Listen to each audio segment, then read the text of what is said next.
लावारिस खान का कुंडल बना स्वाति की मौत का कारण। कहानी ये देहरादून से 27 किलोमीटर दूर सुंदरपुर नाम के एक गांव की है।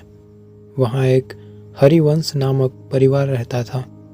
उस घर में अभी 2 महीने पहले ही उस परिवार के इकलौते रघु नाम के लड़के की शादी स्वाति नाम की लड़की से हुआ था। वो गांव पहाड़ियों के नज़दीक था, इसलिए वहाँ सड़क की समस्या और बहुत चीज़ों की प्रॉब्लम थी। उसी में से एक बाथरूम था जो कि उस गांव के महिलाओं को रात में या सुबह बाहर शौच करने जाना पड़ता था। जनाब स्वाति को उस घर में आए अब धीरे धीरे पूरे 8 महीने हो गए थे और स्वाति पेट से भी थी। एक रोज़ स्वाति के परिवार की महिलाएं बगल के गांव पांडेपुर के एक लड़की के शादी में चली जाती हैं। तब स्वाति उस घर में अकेली थी। उसे शौच करने जाना था। रात का समय था, करीब 11 बजे थे।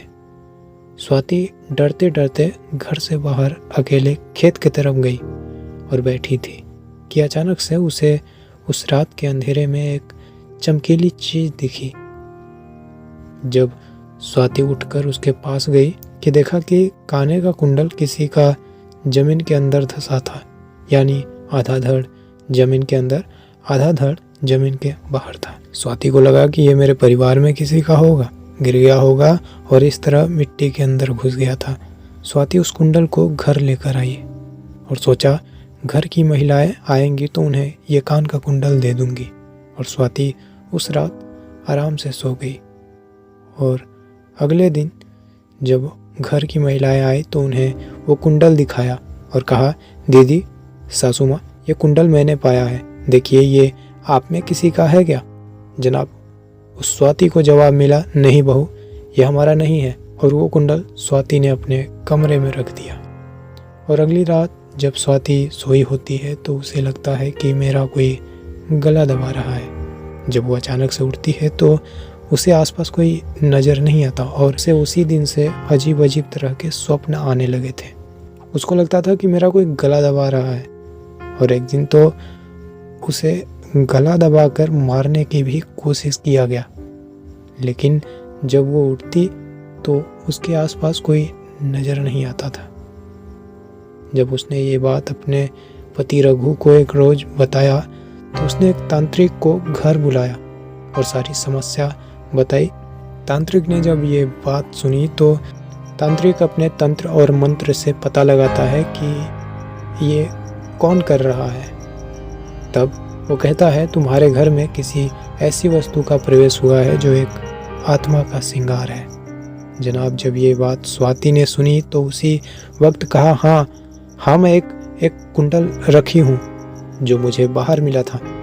तांत्रिक कहता है कि जल्दी से उसे मेरे पास लाओ। स्वाति उस कुंडल को तांत्रिक को दे देती है। तो तांत्रिक स्वाति से कहता है, ये जहाँ था तुम वहीं छोड़कर अभी आ जाओ। और जब उस तांत्रिक की बात सुनी स्वाति तो उस कुंडल को अपने हाथ में लिया और उसी रात स्वाति उस कुंडल को उठाई हुई जगह पर रखने जाती है। तो उसे वहाँ जाने के बाद उस जगह पर यानी ज़मीन के अंदर से ज़ोर ज़ोर से हंसने की आवाज़ आने लगती है, जिसे सुनकर स्वाति कुंडल फेंक कर वहीं भाग आती है और वो कुंडल उसी ज़मीन के अंदर वापस वो आत्मा खींच लेती है। जनाब वो कोई आम कुंडल नहीं, उसी गांव में रह रही गौरी का कुंडल था, जिस गौरी को 13 साल पहले उसके परिवार के लोगों ने दहेज के कारण हत्या करके ज़मीन में गाड़ दिया था। जनाब अगर कभी आपको भी ऐसी कोई वस्तु पड़ी मिल जाए तो पहले सोचे समझे और उसको फिर उपयोग में ले, वरना कभी कभी कोई अनजान चीज़ हमारे जान की दुश्मन बन जाती है।